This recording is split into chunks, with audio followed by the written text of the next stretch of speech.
Most welcome my friend in my channel. आज फिर हम आपको एक साइंटिफिक न्यूज़ अपडेट के साथ, थोड़ा सा डिले चल रहा है आजकल मेरा process, sorry for that. We are coming back. अगर पॉइंट में आते हैं कि कनाडा की फर्स्ट न्यूज़ में आता है, कनाडा अप्रूव किया है ट्रायल्स पोटेंशियल कोविड-19 वैक्सीन्स के रूप में। अब ये वैक्सीन्स का 85 एन कोविड-5 का वायरसेस है जो ट्रायल किया जा रहा है। ह्यूमन ट्रायल्स है कि या अभी एनिमल ट्रायल्स है, it is I don't know, but इतना है कि उसने एक ट्रायल शुरू किया। एक अपडेट्स न्यूज़ है, आने वाले टाइम में पता लगेगा इस ट्रायल से कितने, क्योंकि हमारे पास 5 स्टेजेस होती हैं ट्रायल्स के लिए।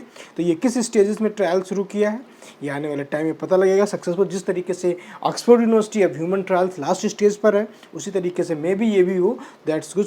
बट इसकी न्यूज़ अभी लेटेस्ट है, तो आई डोंट नो कि ये ह्यूमन ट्रायल पर चल रहा है। सेकेंड न्यूज ये है कि एफडीए अप्रूव करता है सेकेंड होम कोरोना टेस्ट के लिए, जो return result with in 3 days. अगर आप में कुछ लगता है किस चीज़ें, तो आपके घर पे ही आपका कोरोना टेस्ट हो जाएगा और रिजल्ट आपको 3 दिन में मिल जाएगा जाकर। ये एक बहुत ही अच्छी है कि होम डिलीवरी टाइप के सिस्टम से आपको हॉस्पिटलाइज नहीं आना पड़ेगा। मैंने आपको ऑलरेडी बताया है, क्योंकि ये कोरोना वायरस म्यूटेटेड हो रहा है। जो हमें इन्फेक्शन हो सकता है, सेकेंड को नहीं हो सकता। तो जो पीपल्स अगर हॉस्पिटल में जा रहा है, तो multiple strains of corona virus का इन्फेक्शन के चांसेस बढ़ रहे हैं इस तरीके से। तो इसी तरीके ये एफडीए ने अप्रूव किया है, घर पे ही अपना स्टेन करो। स्पेन जो कंट्री है काफ़ी टॉप पे चल रहा था, अब काफ़ी वहाँ पे कंट्रोलिंग हो चुका है 2 मंथ के बाद। इटली की तरीके यहाँ पर भी लोवेस्ट डेली रेट के हिसाब से आया, दैट मीन्स उनका पीक खत्म हो चुका है और ये बहुत हद तक कंट्रोल सिस्टम में ले आए हैं अपने कंट्री को एज ए कोरोना वायरस के पेशेंट में केयर में और न्यू इन्फेक्शन केसेस के अगेंस्ट में। तो काफ़ी कुछ इन्होंने सिंस लॉकडाउन को धीरे धीरे कंट्रोल करेंगे। That is good news for Spain and Italy, both are now in under controls. Sunday को एक और न्यूज है, Sunday marks 10th consecutive day without new COVID cases. Taiwan ने घोषणा की उसके पास 10 दिनों से कोई ऐसा नया केस नहीं आया। टोटली उसने कंट्रोल करने की घोषणा कर रहा है कि लास्ट 10 दिन में ऐसा कोई भी चीज़ें नहीं आई हैं और होप ये पब्लिक स्पेस को बहुत ही जल्दी सारी चीज़ों को खोलेगा और फिर से अपनी इकोनॉमी को वापस लेके आएगा। क्योंकि पिछले 10 दिनों में उन्होंने कोई ऐसा न्यू केसेस रिपोर्टेड नहीं हुआ। जिस तरीके से इंडिया या रसिया या अमेरिका में डेली 5,000 10,000 के ऊपर केसेस चल रहे हैं, तो वेरी पेंडेमिक केसेस यहाँ पर हाई है। स्पेशली इंडिया जैसे कंट्री में जहाँ सब कुछ मिसमैनेजमेंट चल रहा है, किसी भी लेवल पर मिसमैनेजमेंट सही नहीं चल रहा है और हर कोई आजकल पॉलिटिक्स खेलना शुरू कर दिया है। स्टेट गवर्नमेंट लड़ रही है, पॉलिटिक्स लड़ रहे हैं। That is very bad for the country like India. Another news है, ब्राज़ील ओवरटेक स्पेन इटली को करते हुए अब तीसरे स्थान पर आ चुका है। पहले स्थान पर यूएसए है, फिर उसके बाद रसिया है, अब आ चुका है ब्राज़ील एक न्यू हॉटस्पॉट केंद्र बन चुका है और बहुत ही खतरनाक स्थिति में पहुंच चुका है। एक सिंगल डे में वहां पे 14,919 केसेस रिपोर्टेड किए गए 24 आवर में।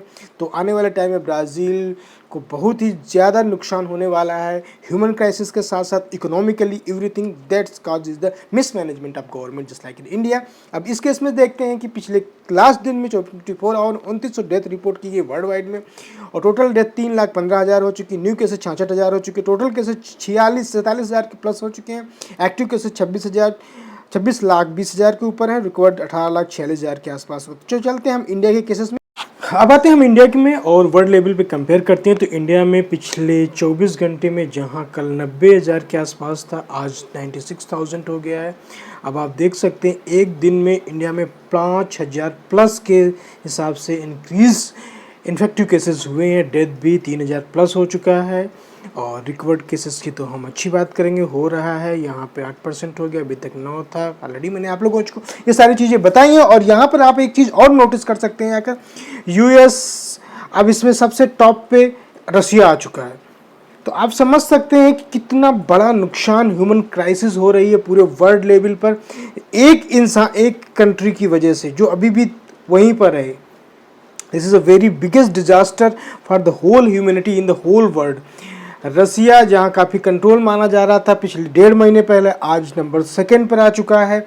सबसे टॉप लिस्ट पे यूएस तो ऑलरेडी चल ही रहा है। अब यूएस में प्रॉब्लम्स तो हैं ही हैं, नो डाउट, बट ये डेवलप्ड कंट्री है, ये अपने आप को मैनेज कर सकते हैं। पर India like country where so many problems, not only for the human crisis, there is a problem of the religious problems. Peoples are the religious fighting to each other, वहाँ पर धर्म के नाम पर फाइट चल रही है।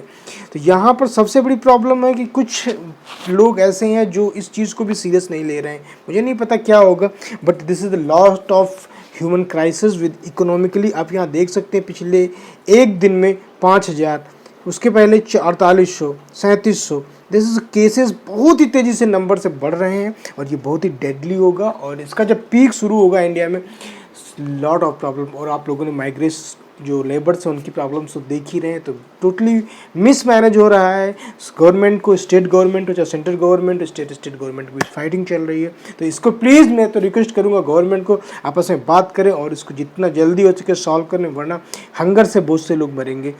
अब आते हैं अपने लास्ट सेक्शन में, जो हमारा लास्ट सेक्शन है स्कॉलरशिप सीरीज सेक्शन में। स्कॉलरशिप सीरीज सेक्शन में हम आज आप लोगों को एक क्यूइंग स्कॉलरशिप्स के बारे में बताना चाहेंगे। द बेस्ट स्कॉलरशिप्स है, पहले वो तो पूरे यूनाइटेड किंगडम की यूनिवर्सिटीज़ को देती है, हम सिर्फ ग्लासगो यूनिवर्सिटी के बारे में बात करेंगे। Top most university Glasgow university, this is one of the best university in the UK. You can also choose this scholarship with your offer letter. अभी इसकी जो डेटेड है आप बता दूंगा, इसकी डेटेड नवंबर में ख़त्म होती है, तो अभी से आप स्टार्ट करेंगे। अचीविंग स्कॉलरशिप 160 कंट्रीज़ के लिए, हर कंट्री के लिए अवेलेबल्स है, और आप अपना ऑफर लेटर बिफोर सितंबर से पहले ऑफर लेटर जिस यूनिवर्सिटी में अप्लाई करना चाहते हैं आप वहाँ से ले सकते हैं, और उसके बाद इस यूनिवर्सिटी की साइट में जाके इस एप्लीकेशन प्रोसेस को अप्लाई कर सकते हैं। या फिर आप एक ऐसा कर सकते हैं कि आप वहाँ पे इसकी जो वेबसाइट है अचीविंग की, उसमें जाके पूरा अपना जो रिक्वायर्ड एलिजिबिलिटी क्राइटेरिया है, उसके पॉइंट्स क्या क्या है, जैसे लास्ट ईयर का मैं आपको बता रहा हूँ 5 नवंबर थी लास्ट डेट, इसी तरीके इस साल भी 5 नवंबर भी होगी। हो सकता है पेंडेमिक की वजह से कुछ बढ़ जाए, but I am sure this will be like this type of dated, but you need to be get offer letter from the university. किसी भी यूनिवर्सिटी, मैंने ग्लासगो का बताया, इसी तरीके से जितनी भी यूनिवर्सिटी यूके के अंदर है वो सब इसको ऑफर करती हैं। आप उस हिसाब से अपने आप को अप्लाई कर सकते हैं। बहुत से केसेस में ये होता है कि आपके पास ऑफर लेटर होता है, आपके पास प्रॉब्लम ये होती है कि कौन सी स्कॉलरशिप है, क्योंकि यूनिवर्सिटी फंडेड स्कॉलरशिप्स के बाद ये अनदर ऑर्गेनाइजेशन है जो आपको स्कॉलरशिप देती है। जैसे मैंने आपको कॉमनवेल्थ के बारे में बहुत सा डिटेल में बताया, उसी तरीके से अचीविंग्स है, उसी तरीके से वर्ल्ड बैंक जापान की है, सो मेनी अदर। हम अपने हर वीडियो में आपको वो ऑर्गेनाइजेशंस बताएंगे जो फुली फंडेड होंगे जाकर आपको स्कॉलरशिप देने के लिए, except from the university. Hoping you like this. Thank you so much for watching my video. Please subscribe my channel.